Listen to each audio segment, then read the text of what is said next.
মুর্শিদাবাদে ওয়াকফের প্রতিবাদে অশান্তি চলছে আর এবার নতুন করে আরো 6 জন গ্রেফতার হলো। ওড়িশা থেকে গ্রেফতার। অভিযান চালিয়েছিল রাজ্য পুলিশের এসআইটি। ওড়িশার ঝারসুগুড়ায় রাজ্য পুলিশের এসআইটির হাতে গ্রেফতার হলো 6 জন। পালানোর চেষ্টা করলে পুলিশ শূন্যে 4 রাউন্ড গুলি চালায়। ওড়িশা পুলিশ সূত্রে খবর, ধৃত 6 জনের মধ্যে 2 জন শামশেরগঞ্জের বাবা ছেলে খুনের ঘটনায় জড়িত, এমনটাই পুলিশের সন্দেহ। ধৃতদের কাছ থেকে আগ্নেয়াস্ত্র উদ্ধার হয়েছে।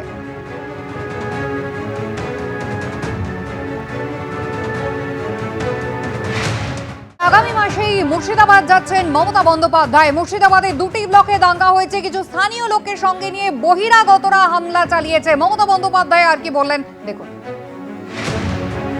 একটা দাঙ্গা হয়েছে, দুঃখজনক। আমরা কেউ দাঙ্গা চাই না।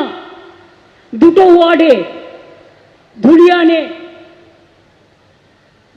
দুটো ওয়ার্ডে হয়েছে, সেটাও বহিরাগতরা কিছু লোককে স্থানীয় সাথে নিয়ে কিভাবে করেছে সে চক্রান্ত ফাঁস আমরা করে দেব।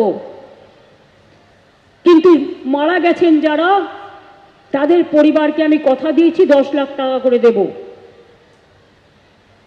তাদের বাচ্চাদের পড়াশুনোর দায়িত্ব আমাদের এমপিরা বলে এসছে, দরকার হলে গভর্নমেন্টও নিতে পারে। তাদের বাড়ি যাদের ভেঙে গেছে, বাংলার বাড়ি হবে। দোকানদারদের ক্ষতি হয়েছে সেটা আমরা সার্ভে করছি। আমি মে মাসের ফার্স্ট উইকে যাব, আমি তখন গিয়ে বাদবাকিটা দেখে করে দিয়ে আসব।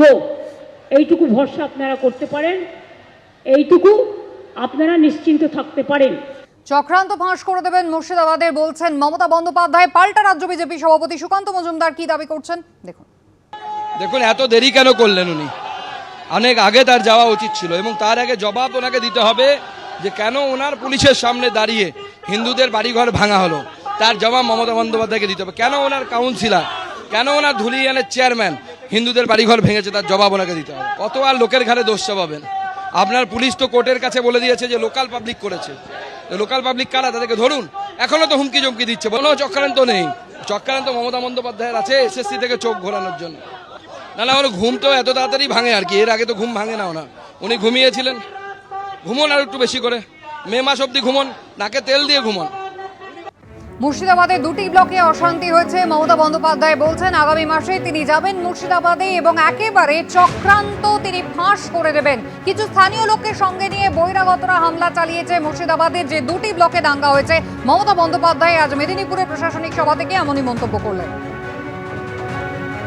যদিও একেবারে বিরোধীদের ঘাড়েই দায় চাপানো হচ্ছে, এমনটাই পাল্টা বলেছেন রাজ্য বিজেপি সভাপতি সুকান্ত মজুমদার। মমতা বন্দ্যোপাধ্যায় ঠিক কি বললেন মুর্শিদাবাদের ঘটনা প্রসঙ্গে আরো একবার শুনুন। মনে রাখবেন, একটা দাঙ্গা হয়েছে, দুঃখজনক। আমরা কেউ দাঙ্গা চাই না। দুটো ওয়ার্ডে ধুলিয়ানে দুটো ওয়ার্ডে হয়েছে, সেটাও বহিরাগতরা কিছু লোককে স্থানীয় সাথে নিয়ে কিভাবে করেছে সে চক্রান্ত ফাঁস আমরা করে দেব।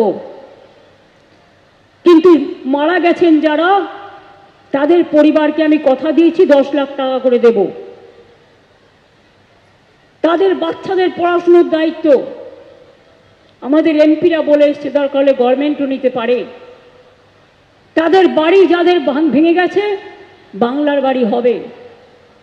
দোকানদারদের ক্ষতি হয়েছে সেটা আমরা সার্ভে করছি। আমি মে মাসের ফার্স্ট উইকে যাব, আমি তখন গিয়ে বাদবাকিটা দেখে করে দিয়ে আসব।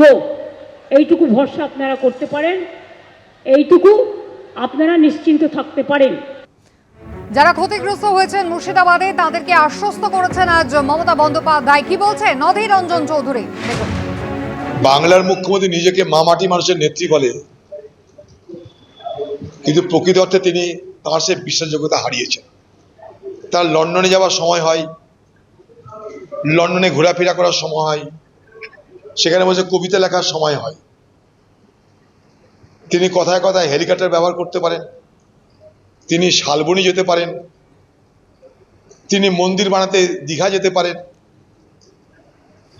আর যেখানটাই মানুষ তার কাছে শুনতে চায়, জানতে চায়, বুঝতে চায়, সুরক্ষা চায়, নিরাপত্তা চায়, তাদের আবাস চাই, গৃহ চাই, রুটি চাই, রুজি চাই, যেগুলো সব খতম হয়ে গেছে,